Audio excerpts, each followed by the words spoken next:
ጤና ይስጥልኝ እንደምን አምሽታችኋል የተከበራችሁ ውድ ተመልካቾቻችን ከአባይ ቴሌቪዥን የሚተላለፍላችሁ የዕለተ ሰኞ የካቲት 23 ቀን 2018 ዓ.ም አውደ ዜና ተጀምሯል።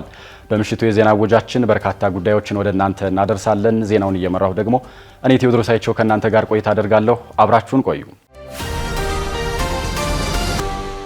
በመጀመሪያው ክፍለ ጊዜ የመረጃ ጥንቅር ሰዓታችን ስናልፍ ፕሬዝዳንት ታዬ አጽቀሥላሴና ፊልድ ማርሻል ብርሃኑ ጁላ የባህር በር ጉዳይ አይቀሬ መሆኑን በአድዋ ድል በዓል ላይ በአጽንኦት መናገራቸውን፣ የሚኒስትሮች ምክር ቤት የመደመር አርቲፊሻል ኢንስቲትዩት ዩኒቨርሲቲ እንዲቋቋም መወሰኑን፣ እንዲሁም የኢትዮጵያ አየር መንገድ ወደ መካከለኛው ምስራቅ የሚያደርገውን በረራ አሁንም እንዳልጀመረ ማስታወቁን የተመለከቱ መረጃዎችን ወደ እናንተ እናደርሳለን። አብራችሁን ቆዩ። ፕሬዝዳንት ታዬ አጽቀሥላሴና ፊልድ ማርሻል ብርሃኑ ጁላ የባህር በር ጉዳይ አይቀሬ መሆኑን በአድዋ በዓል ላይ በአጽንኦት ተናገሩ። 130ኛውን የአድዋ ድል በዓልን በአድዋ ድል መታሰቢያ ሙዚየም ከፍተኛ የኢትዮጵያ ፖለቲካዊና ወታደራዊ መሪዎች በተገኙበት ተከብሮ ውሏል። የኢፌዴሪ ፕሬዝዳንት ታዬ አጽቀሥላሴ በዚህ ወቅት ባስተላለፉት መልእክት የታሪክ ድርሳኖች እንደሚያስረዱት በአድዋ ድል ማግስት የዲፕሎማሲ ትግል አንዱና ዋነኛው ማጠንጠኛ የነበረው ኢትዮጵያ ከዓለም የምትገናኝበትን የባህር በር ባለቤትነት የማረጋገጥ ጉዳይ እንደነበረ ገልጸዋል። ፕሬዝዳንት ታዬ አጽቀሥላሴ ያክለውም ትናንት በአድዋ የተገኘው ታላቅ ወታደራዊ ድል ዛሬም በኢኮኖሚያዊና በጂኦፖለቲካዊ ድሎች ካልታጀበ ትርጉሙ ሙሉ ሊሆን እንደማይችልም ተናግረዋል። በአሁኑ ጊዜ በፍጥነት በሚለዋወጠውና ውል አልባ በሚመስለው የጂኦፖለቲካዊ ዓለም የኢትዮጵያን ማኒፌስቶ ይበልጥ ለማሳደግ ይገባል ያሉት ፕሬዝዳንት ታዬ አጽቀሥላሴ የባህር በር ጥያቄው የታሪክና የፍትህ ጥያቄ መሆኑን በአጽንኦት ተናግረዋል። አድዋን ስናስብ አባቶቻችንና እናቶቻችን ለሉዓላዊነታችን የከፈሉትን ዋጋ ብቻ ሳይሆን ለኢትዮጵያ የነበራቸውንም ሰፊ ራዕይ ጭምር ነው። የታሪክ ሰነዶች እንደሚያስረዱት በአድዋ ድል ማግስት የዲፕሎማሲው ትግል አንዱ ማጠንጠኛ የነበረው ኢትዮጵያ ከዓለም የምትገናኝበትን የባህር በር እና ወደብ ባለቤትነትን የማረጋገጥ ጉዳይ ነበር። ዛሬም እኛ የምንሻው እንግዳ ጉዳይ ሳይሆን ይህንኑ የታሪክ መንገድና ፈለግ ነው። አስተማማኝና ዘላቂ የባህር በር የማግኘት መብታችን የአድዋ ሰማዕታት ካወረሱን የሉዓላዊነት አደራ የማይነጠል ነው። ጥሪውን ልንሸሸው እንኳን ዝንተ ዓለም ብንሞክርም ዝንተ ዓለም ከኛ ሊነጠል የማይችል ሕያው ሀቅ ነው።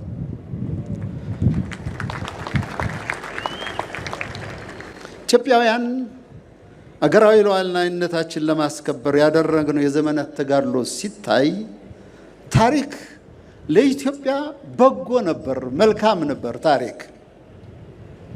ይሁን እንጂ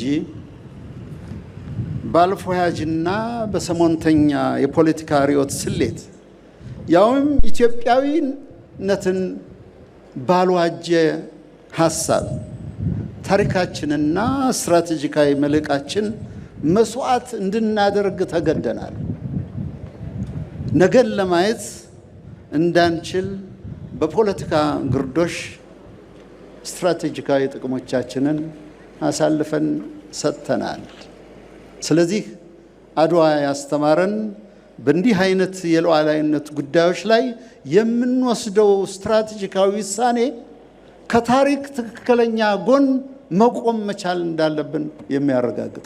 የጦር ኃይሎች ጠቅላይ ኤታማዦር ሹም ፊልድ ማርሻል ብርሃኑ ጁላ በበኩላቸው በዚህ የበዓሉ መርሃ ግብር ላይ ባስተላለፉት መልእክት ኢትዮጵያ ታሪካዊ ጠላቶቿንና የቅጥረኛ ባንዳዎችን ሴራ በመበጠስ ብሔራዊ ጥቅሟን እንደምታስከብር ገልጸዋል። አድዋ የጥቁር ሕዝቦች የነጻነት ፋና ከመሆኑም ባለፈ አርበኞችና ባንዳን የለየበት የታሪክ ምዕራፍ መሆኑን የገለጹት ፊልድ ማርሻል ብርሃኑ ጁላ ሕዝቡ እንደ አድዋ ዘመን አርበኞች ሁሉ ከሰራዊቱ ጎን በመቆም የባህር በር የማግኘትና ብሔራዊ ጥቅምን የማስከበር የትውልድ ህልውና ጥያቄ እንዲሳካ የበኩሉን ድርሻ መወጣት አለበትም ብለዋል። ውድ ወገኖቼ፣ አርበኛ አባቶቻችን ግንባራቸውን ለጥይት ሰጥተው አድዋ ላይ እየተዋደቁ በነበረበት ጦርነትና በ5 ዓመቱ የአርበኝነት ትግል ጊዜ ኢትዮጵያን ያላገዙና አገርና ህዝብን በመካድ ከጠላት የተደራደሩ ጠላትን እየመሩ አርበኞቻችንን ሲያስመቱ የነበሩ ወገኖች እንደነበሩ ታሪክ ያውቃቸዋል። የኢትዮጵያ ሕዝብ ገላጭ የሆነው የአርበኝነት ታሪካችንን ለማራከስ ከጠላት ተሰልፈው ሲወጉን የነበሩ ባንዳዎች እንደነበሩ ይታወቃል። የአድዋ ድል ሕዝባችንን ብቻ ሳይሆን ባንዳዎችንም ነፃ ያወጣ ድል ነው። ነገር ግን ባንዳው የሰራውን ጥቁር ታሪክ ማድበስበስ አንችልም። የክህደታቸውንና የባንዳነታቸውን ታሪክ ለልጆቻችን በመናገር አርበኛን የሚያጀግን ባንዳውን የሚጠየፍ ትውልድ ልንገነባ ይገባል። ካልሆነ ግን ገመናችንን ለመሸፈን ተብሎ እውነታው ካልተገለጸ ባንዳነት ዓይኑን በጨው ታጥቦ አደባባይ ይወጣና አርበኛ የማህበረሰብ ግንባታ አደጋን ላይ ይጥላል። አርበኛንና ቅጥረኛን መለየት የማይችል ትውልድ ይፈጠርና አገራችንን ለማዳከም ከሚፈልጉ ጠላቶች ጋር እየተሞዳሞደ ባንዳነትን መተዳደሪያ ማድረግ ነውርነቱ ይጠፋል። በዛ ክፉ ጊዜ በጋራ የቆመ አርበኛ ዜጋ እንደነበረ ሁሉ አገሪቷን በመካድ ከጠላት የተሰለፈው ባንዳ ዛሬም ርዝራዡ እየቀጠለ ከታሪካዊ ጠላቶቻችን ጋር ተሰልፎ ብሔራዊ ጥቅማችንን ለመሸጥ ተስማምቶ አባይ እንዳይገደብ፣ ባህር በር እንዳናገኝ፣ ልማት እንዳይመጣ ለማድረግ እየሰራብን ካለው ጠላት ጋር ወግነው ኢትዮጵያን የማፈራረስ ተልዕኮ ተቀብለው እየሰሩ ያሉ የዘመኑ ባንዳዎች አሉ። ፊልድ ማርሻል ብርሃኑ ጁላ አክለውም ከውድቀታችን ሳንማር ጠላት በተመሳሳይ ዘዴ ሲመጣብን ከስህተታችን ካልተማርን ከማን ልንማር እንችላለን ባሉበት ንግግር በአሁኑ ወቅት ከባንዳ ጠላት ጋር ተሰልፎ የገዛ ሀገሩን ሰራዊት የሚወጋ ታጣቂ ባንዳ እንጂ ታጋይ ሊሆን አይችልም ሲሉም ተደምጠዋል። እነዚህ ተዋጊዎች ለሕዝብ መብት እየታገሉ እንዳሉ የሚረዳ ዜጋ ካለ ኤርትራን የማስገንጠልና የባህር በር የማሳጣት ተመሳሳይ ታሪክ ኢትዮጵያ ላይ ሊያመጡላት እየሰሩ ያሉ ቅጥረኞች እንደሆኑ አለመረዳት ነው። የብሔር ጥያቄ፣ የኢኮኖሚና የዲሞክራሲ ጥያቄ ካለ የአገር አጥርና የሉዓላዊነት ምሽግ የሆነውን የአገር መከላከያ ሰራዊት መውጋትና ማፍረስ ሳያስፈልግ መታገል በማንኛውም አገር የተለመደ የፖለቲካ ትግል ልምድና ስርዓት ነው። ከባዕዳን ጠላት ጋር ተሰልፎ የገዛ አገሩን ሰራዊት የሚወጋ ታጣቂ ባንዳ እንጂ ታጋይ ሊሆን አይችልም። የኢትዮጵያ አየር መንገድ ወደ መካከለኛው ምስራቅ የሚያደርገውን በረራ አሁንም እንዳልጀመረ አስታወቀም። የኢትዮጵያ አየር መንገድ በመካከለኛው ምስራቅ በተቀሰቀሰው ግጭት ሳቢያ ባሳለፍነው ቅዳሜ ያቋረጠውንና ሶስተኛ ቀኑን ያስቆጠረውን ወደ መካከለኛው ምስራቅ የሚያደርገውን በረራዎች አሁንም እንደተሰረዙ መሆናቸውን አስታውቋል። አየር መንገዱ ዛሬ በማህበራዊ ትስስር ገጹ ባሰራጨው መረጃ በመካከለኛው ምስራቅ ሀገራት የአየር ክልል መዘጋት ምክንያት ወደ ኦማን፣ ቤሩት፣ ባህሬን፣ ቴል አቪቭ እና ዶሃ ከተሞች የሚደረጉ በረራዎች እስከ ሌላ አዲስ ማስታወቂያ ድረስ መሰረዛቸውን ገልጿል። በተጨማሪም ወደ ኩዌት፣ ዱባይ፣ ሻርጃህ፣ አቡዳቢና ዳማም ከተሞች የሚደረጉ በረራዎችም መሰረዛቸውን አየር መንገዱ ገልጿል። ተጓዦቹ የጉዞ ቀናቸውን መቀየር፣ ወደ ቅርብ ከተሞች ጉዞን ማዞር እንዲሁም ጥቅም ላይ ላልዋለ ትኬት ሙሉ ክፍያ ተመላሽ ማግኘት እንደሚችሉም ተመላክቷል። አየር መንገዱ አክሎም ተጓዦቹ ለተጨማሪ እንግልት እንዳይዳረጉ ወደ አካባቢዎቹ የሚያደርጓቸውን በረራዎች ሁኔታ ከአየር መንገዱ ይፋዊ ድረገጽ አማካኝነት እንዲከታተሉ መልእክት አስተላልፏል። የሚኒስትሮች ምክር ቤት የመደመር አርቲፊሻል ኢንተለጀንስ ዩኒቨርሲቲ እንዲቋቋም ወሰነ። የሚኒስትሮች ምክር ቤት የካቲት 23 ቀን 2018 ዓ.ም ባካሄደው 53ኛ መደበኛ ስብሰባ በተለያዩ ጉዳዮች ላይ ተወያይቶ ውሳኔ አሳልፏል። ምክር ቤቱ በቅድሚያ ወጣቶችን በቴክኖሎጂ ዘርፍ ለማሰልጠንና ለሀገር ግንባታ የሚረዱ ምሁራንን ለማፍራት የታለመውን የመደመር አርቲፊሻል ኢንተለጀንስ ዩኒቨርሲቲ ማቋቋሚያ ረቂቅ ደንብ አጽድቋል። ይህ ዩኒቨርሲቲ በአዋጅ ቁጥር 1294/2015 መሰረት ራስ ገዝ ሆኖ የሚቋቋም ሲሆን ደንቡ በነጋሪት ጋዜጣ ታትሞ ከወጣበት ቀን ጀምሮ ተግባራዊ እንደሚሆን ተወስኗል። በመቀጠልም ምክር ቤቱ የሀገሪቱን መሰረተ ልማቶች ለማሳደግ ይረዳሉ ያላቸውን 3 የፋይናንስ ድጋፎችን መርምሮ ወደ ሕዝብ ተወካዮች ምክር ቤት እንዲተላለፍ አድርጓል። እነዚህም ለብሔራዊ ኤሌክትሪክ ኃይል ማስፋፊያ ፕሮጀክት ከኮሪያ ኤክስፖርት ኢምፖርት ባንክ የተገኘ 60 ሚሊዮን 223 ሺህ የአሜሪካ ዶላር ከወለድ ነፃ ብድር፣ ለታዳሽ ኃይልና ዲጂታላይዜሽን ከፈረንሳይ የልማት ኤጀንሲ የተገኘ 80 ሚሊዮን ዩሮ ብድር እንዲሁም ለከተማ ሴፍቲኔትና ስራ ፈጠራ ከዓለም አቀፍ የልማት ማህበር የተገኘ 184 ሚሊዮን 100 ሺህ ኤስዲአር ብድር ናቸው። ብድሮቹ ከሀገራቱ የብድር አስተዳደር ፖሊሲ ጋር የሚጣጣሙ መሆናቸው ተረጋግጧል። በሌላ በኩል ምክር ቤቱ የንግድ ስርዓቱን ለማዘመንና ኢንቨስትመንትን ለመሳብ የተለያዩ እርምጃዎችን ወስኗል። በሌላ በኩል ምክር ቤቱ የንግድ ስርዓቱን ለማዘመንና ኢንቨስትመንትን ለመሳብ የተለያዩ እርምጃዎችን ወስዷል። የዕቃ ማከማቻ ደረሰኝ ስርዓትን ተግባራዊ ለማድረግ የሚያስችል ረቂቅ ደንብ የጸደቀ ሲሆን ባለሀብቶቹ ቅድሚያ በሚሰጣቸው የኢኮኖሚ ዘርፎች ላይ እንዲሰማሩ ምቹ ሁኔታ የሚፈጥር ካሳ የሚከፍል ግዴታ ደንብም ይሁንታን አግኝቷል። በተጨማሪም የውጭ ምንዛሬን ለማሳደግና የስራ ዕድል ለመፍጠር የሚረዱ የወርቅና የብረት ማዕድን ምርት ፍቃድ ስምምነቶች እንዲፈረሙ ምክር ቤቱ በሙሉ ድምፅ ወስኗል። በመጨረሻም ምክር ቤቱ የቱሪዝም ዘርፉን ከሀገር በቀል የኢኮኖሚ ማሻሻያ ጋር ለማጣጣም የቀረበውን አዲስ የቱሪዝም ፖሊሲ መርምሮ አጽድቋል። ይህ አዲስ ፖሊሲ ከ2001 ጀምሮ በስራ ላይ የነበረውንና ክፍተቶች የታዩበትን የቀድሞ ፖሊሲ የሚተካ ሲሆን ዘርፉ ለሀገራዊ ኢኮኖሚ እድገት የበኩሉን ሚና እንዲወጣ ለማስቻል ታስቦ የተዘጋጀ ነው ተብሏል። ፖሊሲው ምክር ቤቱ ካጸደቀበት ከዛሬው ዕለት ጀምሮ በስራ ላይ እንደሚውል ተወስኗል። የተወደዳችሁ ተመልካቾቻችን እየተከታተላችሁ ያላችሁት ከአባይ ቴሌቪዥን ያውደ ዜና የመረጃ ሰዓታችን አሁንም ቀጥሏል። ወደ ሁለተኛው ዙር ጥንቅራችን ስናልፍ ደግሞ በተለያዩ ጉዳዮች ሰላም የለም በሚል ትግራይን መተው አይገባም ሲሉ የቀድሞው ጠቅላይ ኤታማዦር ሹም ጄኔራል ሳሞራ የኑስ መናገራቸውን በኢትዮጵያ በህፃናት ላይ የሚፈጸሙ ማናቸውም አካላዊ ጥቃቶች የሚከለክል ሕግ ማርቀቁን መዘገቡን ጨምሮ ሌሎች ዜናዎችን ሀናፍሳ እንደሚከተለው ታቀርባችኋለች። በተለያዩ ጉዳዮች ሰላም የለም በሚል ትግራይን መተው አይገባም ሲሉ የቀድሞ ጠቅላይ ኤታማዦር ሹም ጄኔራል ሳሞራ የኑስ ተናገሩ። በጡረታ ላይ የሚገኙት የቀድሞ የኢትዮጵያ ጦር ኃይሎች ጠቅላይ ኤታማዦር ሹም ጄኔራል ሳሞራ የኑስ የትግራይ ህዝብ ጦርነት አይፈልግም ሲሉ ተናግረዋል። ጄኔራሉ ይህንን ያሉት የኢትዮጵያ ሀገራዊ የምክክር ኮሚሽን ከትግራይ ክልል ከመጡና በአዲስ አበባ ከሚኖሩ የትግራይ ተወላጆች ጋር በክልሉ የሚያደርገውን የምክክር ሂደት ለማስጀመር የሚያስችል አማራጭ ምክር ሀሳቦችን ለመሰብሰብ ባለፈው አርብ ባዘጋጀው መድረክ ላይ እንደሆነ የሪፖርተር ዘገባ ጠቅሷል። ከትግራይ ክልል መምጣታቸውን የገለጹት ተሳታፊዎቹ በብዛት በተገኙበት መድረክ በርካታ ጥያቄዎችና ምክር ሀሳቦች ለሀገራዊ የምክክር ኮሚሽነሮች ቀርበዋል። የትግራይ ህዝብ ጦርነት አይፈልግም በማለት በውይይቱ ወቅት የተናገሩት ጄኔራል ሳሞራ የኑስ በትግራይ ክልል የጦርነት ስጋትና ጭንቀት እንጂ ውጊያ ለመኖሩን ገልጸዋል። የምክክር ኮሚሽኑ ስለ ሀገራዊ ሰላም ይመለከተኛል ብሎ እየሰራ ከሆነ ለሰላም እንቅፋት የሆኑ ምክንያቶችንም እንደሚመለከቱት ጄኔራሉ ገልጸዋል። ጄኔራሉ የፕሪቶሪያው የሰላም ስምምነት የፌዴራል መንግስትንና የትግራይ ክልልን ብቻ የሚመለከት እንዳልሆነ የገለጹም ሲሆን ኮሚሽኑ ስምምነቱ በተሟላ ሁኔታ እንዲፈጸም የማድረግ ድርሻ እንዳለው ተናግረዋል። ጄኔራል ሳሞራ በየወረዳውና በየዞኑ ህዝቡን እንዲመክር ማድረግ እንደሚቻልም ገልጸዋል። የችግሩ የመፍትሄ አካል መሆን የምትችሉት ይህንን ማድረግ ስትችሉ ነው። ሰላም የለም በሚል ትግራይን መተው አይገባም የሚከለክላችሁም ያለ አይመስለኝም ብለዋል።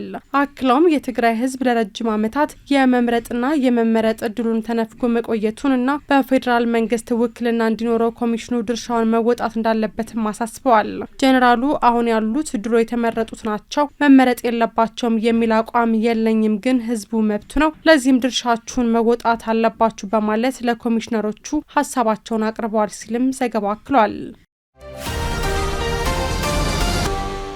ኢትዮጵያ በህፃናት ላይ የሚፈጸሙ ማናቸውንም አካላዊ ቅጣቶች የሚከለክል ህግ ማርቀቋ ተዘገበ። የኢትዮጵያ የሴቶችና ማህበራዊ ጉዳይ ሚኒስቴር የህፃናትን መብትና ደህንነትን በአንድ ማዕቀፍ ስር የሚያጠናክር አዲስ የተቀናጀ የህፃናት ህግ ረቂቅ ማጠናቀቁን አስታውቋል።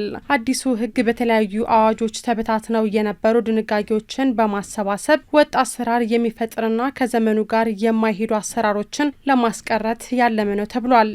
የረቂቁ ዋነኛ ትኩረት በህፃናት ላይ የሚፈጸሙ ማናቸውንም አይነት አካላዊና ስነ ልቦናዊ ቅጣቶች ፍጹም የተከለከሉ መሆናቸውን መደንገጉ መሆኑን ካፒታል ዘግቧል። በአንቀጽ 47 ስር የሰፈረው ይህ ድንጋጌ ቅጣቱ ቀላል ወይም ከባድ በሚል ሳይለይ ህፃኑ ላይ ህመም ወይም ምቾት ማጣት የሚያስከትል ማንኛውም እርምጃ በህግ እንደሚያስቀጣ በግልጽ እንደሚያስቀምጥ ነው የተገለጸው። ከአካላዊ ቅጣት በተጨማሪ ህጉ የሳይበር ጥቃት፣ በኢንተርኔት የሚፈጸሙ ማታለያዎችና ስነ ልቦናዊ ትንኮሳዎችን ለመከላከል አዳዲስ ደንቦችን ማካተቱ ተመላክቷል። ማንኛውም የፍትህ፣ የህግ አውጭ ወይም የሃይማኖት ተቋም በህፃናት ጉዳይ ላይ ውሳኔ ሲያሳልፍ ከቤተሰብ ፍላጎት ይልቅ የህፃኑን ምርጥ ፍላጎት እንዲያስቀድም በህግ ግዴታ ተጥሎበታልም ተብሏል። ረቂቅ ህጉን ተከትሎም ወላጆች የመንግስት ጣልቃ ገብነት የቤተሰብን ድንበር ያፈርሳል የሚል ቅሬታ ቢያቀርቡም ሚኒስቴሩ ግን በኃይል ፋንታ አዎንታዊ የዲሲፕሊን ዘዴዎችና የምክር አገልግሎት ተግባራዊ እንዲሆኑ ጥሪ አቅርቧል የተባለው አዋጁ በአሁኑ ወቅት በመጨረሻው ምዕራፍ ላይ እንደሚገኝና በቅርቡ ለሚኒስትሮች ምክር ቤትና ለህዝብ ተወካዮች ምክር ቤት ቀርቦ ይጸድቃል ተብሎ እንደሚጠበቅ ዘገባው አክሏል። በ6 ቀናት ውስጥ ከ435 ሚሊዮን ብር በላይ ግምታዊ ዋጋ ያላቸው የኮንትሮባንድ እቃዎች ከ11 ተጠርጣሪዎች ጋር በቁጥጥር ስር ዋሉ። የጉምሩክ ኮሚሽን ከየካቲት 12 እስከ የካቲት 18 ቀን 2018 ዓ.ም አደረኩት ባለው ክትትል 435.1 ሚሊዮን ብር ግምታዊ ዋጋ ያላቸው የኮንትሮባንድ እቃዎች በተለያዩ ቅርንጫፍ ጽህፈት ቤት መያዛቸውን አስታውቋል። ከተያዙት 435.1 ሚሊዮን ብር ግምታዊ ዋጋ ያላቸው የኮንትሮባንድ እቃዎች ውስጥ 406.7 ሚሊዮን ብር የገቢና 28.4 ሚሊዮን ብር የወጪ የኮንትሮባንድ እቃዎች መሆናቸው ተገልጿል። በቁጥጥር ስር ከዋሉት የኮንትሮባንድ እቃዎች መካከል አዳዲስና ልባሽ ጨርቆች፣ ኤሌክትሮኒክስ፣ ቡና፣ ጥራጥሬ፣ የተሽከርካሪ መለዋወጫ፣ የመዋቢያ እቃዎች፣ ጫት፣ አደንዛዥ እጾች፣ መድኃኒት፣ ማዕድናት፣ የቁም እንስሳትና የውጭ ሀገር ገንዘቦች እንደሚገኙበት ተመላክቷል። የገቢና የውጭ ኮንትሮባንድን በመቆጣጠር አዋሽ፣ ሞያሌና ሐዋሳ ጉምሩክ ቅርንጫፍ ጽህፈት ቤቶች ቀዳሚውን ስፍራ ሲይዙ በቅደም ተከተላቸው 157 ሚሊዮን፣ 58 ሚሊዮን እና 49 ሚሊዮን ብር ግምታዊ ዋጋ ያላቸው የኮንትሮባንድ እቃዎች መያዝ መቻላቸው ተገልጿል። የኮንትሮባንድ እቃዎቹ በጉምሩክ ኮሚሽን ሰራተኞች፣ በፌዴራል ፖሊስ፣ በክልል ፖሊስ አባላትና ህብረተሰቡ ባደረጉት የጋራ ጥረት በፍተሻ በጥቆማና በብርበራ የተያዙ ሲሆን የኮንትሮባንድ እቃዎቹን ሲያዘዋውሩ የተገኙ 11 ተጠርጣሪዎችና 17 ተሽከርካሪዎችም በቁጥጥር ስር መዋላቸው ተገልጿል። የኮንትሮባንድና ህገወጥ ንግድ አፈጻጸም ስልቱ ተለዋጭ በመሆኑ ድርጊቱን ለመግታትና በሀገር ኢኮኖሚ የሚያሳድረውን ተጽዕኖ ለመከላከል ጉምሩክ ኮሚሽን ብቻውን የሚያደርገው እንቅስቃሴ በቂ ባለመሆኑ ሁሉም ባለድርሻ አካላትና ህብረተሰቡ የበኩሉን ድርሻ እንዲወጣም ጉምሩክ ኮሚሽን ጥሪውን አቅርቧል። በዝርዝር ወደ ያዝነው መረጃ ስናልፍ ደግሞ እስራኤል በሊባኖስ በርካቶች የተገደሉበትን ጥቃት ስትከፍት፣ ኢራን ደግሞ በዱባይ በኩዌትና በባህሬን የአሜሪካ ይዞታዎችን ስትደበድብ ውላለች። ቅዳሜ ዕለት የተገደሉት የኢራን መሪዎች የአሜሪካ የስለላ ተቋማት CIA የወራት ክትትል ሲደረግባቸው እንደነበረ ዘገባዎች ጠቅሰዋል። የመካከለኛው ምስራቅ ጦርነት እየተስፋፋ የሀገራቱን በር እያንኳኳ ሲሆን አሜሪካ ዓላማዬን ሳላሳካ ጦርነቱ አይቆም ስትል ዝታለች። ወቅታዊ መረጃዎችን ያካተተውን ዝርዝር መረጃ ዳሩ ሰላም ተሾመ እንደሚከተለው ታቀርበዋለች። እስራኤል በሊባኖስ በርካቶች የተገደሉበትን ጥቃት ስትከፍት፣ ኢራን ደግሞ በዱባይ በኩዌትና ባህሬን የአሜሪካ ይዞታዎችን ስትደበድቧለች። ቅዳሜ ጠዋት የፈነዳው የመካከለኛው ምስራቅ አውዳሚ ጦርነት 3ኛ ቀኑን አስቆጥሮ ውሏል። የኢራኑ ጠቅላይ መሪ አያቶላህ አሊ ኻሜኒን ጨምሮ የኢራን ወታደራዊ መሪዎች በአሜሪካው የስለላ ድርጅት CIA ኢላማ ውስጥ መግባታቸውን ተከትሎ በድርድር ይቋጫል ተብሎ የተጠበቀው ተቃርኖ ከእስራኤል በተፈጸመው የአየር ድብደባ ከሽፎ ኢራን መሪዎቿን አታለች። ይህንን እንቆቅልሽ ክስተት አስመልክቶ ዘ ኒውዮርክ ታይምስ ጥቃቱ እንዴት ተፈጸመ ሲል ባወጣው ዘገባ ነገሩን ሁሉ የጨረሱት የአሜሪካ ሰላዮች እንደሆኑ ያትታል። አሜሪካና እስራኤል በኢራን ላይ ጥቃት ለመሰንዘር ከመዘጋጀታቸው ቀደም ብሎ CIA የኢራኑን ጠቅላይ መሪ ዋና ኢላማ አድርጎ ለወራት ሲሰራ ነበር የሚሉት የዘገባው ምንጮች አያቶላህ አሊ ኻሜኒ የት እንደሚገኙ ውሏቸውንና አዳራቸውን እንዲሁም የስራ ፕሮግራማቸውን በተመለከተ CIA የተረጋገጡ መረጃዎችን ሲያገኝ እንደነበርም ጠቅሰዋል። CIA ቅዳሜ ዕለት ጠዋት በኢራን ዋና ከተማ ቴህራን በሚገኘው የመንግስት ህንጻ ውስጥ የከፍተኛ የጦር አመራሮች ስብሰባ እንደሚከናወን ያወቀው CIA አሜሪካና እስራኤል ይህ እድል እንዳያመልጣቸው በሰጠው መረጃ መሰረትም እስራኤል ጥቃቱን ከፍታ መሪዎቹን በመግደል ጦርነቱን መጀመሯም ተመላክቷል። ቅዳሜ ጀምሮ ዛሬ ድረስ በኢራንም ሆነ በእስራኤል አጋሯ አሜሪካ በኩል ተከታታይ የአየር ድብደባዎች ሲቀጥሉ ኢራን በባህረ ሰላጤው አካባቢ ባሉ ሀገራት ላይ ሚሳኤሎችን አስወንጭፋለች። ዛሬ ማለዳ በኩዌት የሚገኘው የአሜሪካ ኤምባሲ አቅራቢያ ጥቃት መፈጸሙን ተገልጿል። ኤምባሲው በኩዌት የሚገኙ የአሜሪካ ዜጎች ወደ ኤምባሲው እንዳይመጡና በቤታቸው እንዲቆዩ መልእክት አስተላልፏል። ኢራን በመካከለኛው ምስራቅ ትላንት በፈጸመችው ጥቃት በኩዌት አንድ ሰው መገደሉም ተገልጿል። የአሜሪካ አጋር የሆነችው ኩዌት ከኢራን የተተኮሰባትን ሚሳኤል ማክሸፏንም አስታውቃለች። ዛሬ ጠዋት በርካታ የአሜሪካ ተዋጊ አውሮፕላኖች ተከስክሰዋል ሲል የኩዌት የመከላከያ ሚኒስቴር ቢገልጽም የበረራ አባላቱ ላይ ጉዳት አልደረሰም ብለዋል። የአሜሪካ ጦር ደግሞ አውሮፕላኖቼ የተከሰከሱት የኩዌት መከላከያ በስህተት መቷቸው ነው ብሏል። ኢራን በመካከለኛው ምስራቅ ባሉ የአሜሪካና አጋሮቿ የጦር መቀመጫዎች ላይ የአጸፋ ምላሽም ሰንዝራለች። ጥቃት ከተሰነዘረባቸው መካከል ዱባይ፣ ዶሃ፣ ባህሬንና ኩዌት ይገኙበታል። በሳዑዲ አረቢያ የሚገኘው የራስ ታኑራ የነዳጅ ማጣሪያ ጣቢያም በሁለት የድሮን ጥቃት መመታቱን ተከትሎ እሳት ቃጠሎ ተነስቶ እንደነበርም ታውቋል። የባህረ ሰላጤው ትብብር ምክር ቤት አባላት አስቸኳይ ስብሰባ በማድረግ ኢራንን በአባል ሀገራቱ ላይ በፈጸመችው ጥቃት ምክንያት ስለደረሰው ከፍተኛ ጉዳትም መክረዋል። የተባበሩት አረብ ኤምሬትስ፣ ባህሬን፣ ሳዑዲ አረቢያ፣ ኦማን፣ ኳታርና ኩዌትን በአባልነት የያዘው ምክር ቤቱ ጥቃቶቹን አውግዟል። ኢራን ጥቃት እንድታቆም በመግለጫው ያሳሰበው ምክር ቤቱ ለንግግርና ዲፕሎማሲ ቅድሚያ መስጠት እንዳለባት ካሳሰበ በኋላ ሀገራቱ ደህንነታቸውን ለማስጠበቅ ሁሉንም አስፈላጊ እርምጃዎች እንደሚወስዱ አስጠንቅቋል። ኢራን በጦርነቱ ይፋዊ ሀገርን በአጋርነት ባታገኝም የሊባኖሱ ሄዝቦላህ አለሁሽ ብሎ ወደ እስራኤል ጥቃት ከፍቷል። እስራኤልም አጸፋዊ የማጥቃት ዘመቻን በማወጅ በደቡባዊ ሊባኖስ በፈጸመችው ጥቃት 31 ሰዎች ሲገደሉ 149 ደግሞ ጉዳት እንደደረሰባቸው የሀገሪቱ ጤና ሚኒስቴር አስታውቋል።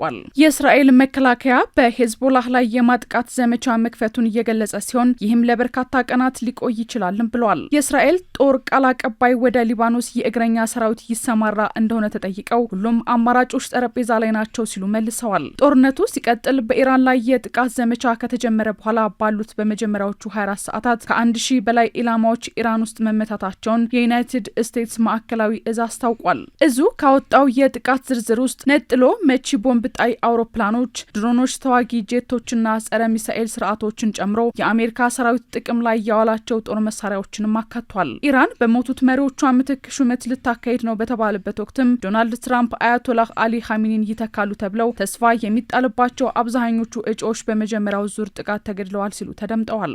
የአሜሪካው ፕሬዝዳንት ዶናልድ ትራምፕ በኢራን ውስጥ የመንግስት ለውጥ ለማድረግ ፍላጎታቸውን በግልጽ የተናገሩ ሲሆን ጥቃቶቻችን ዓላማቸውን እስኪያሳኩ ድረስ ይቀጥላሉ ሲሉም ዝተዋል።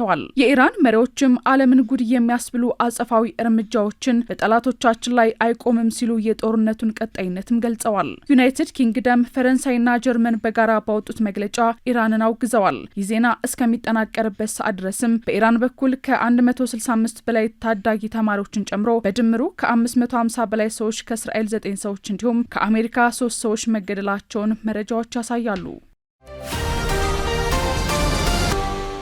ስትከታተሉት የነበረው የዕለተ ሰኞ የካቲት 23 ቀን 2018 ዓ.ም የአውደ ዜና የመረጃ ጥንቅራችን ይህንን ይመስል ነበር። አብራችሁን ስለነበራችሁ ከልብ እያመሰገንን በያላችሁበት መልካም ምሽት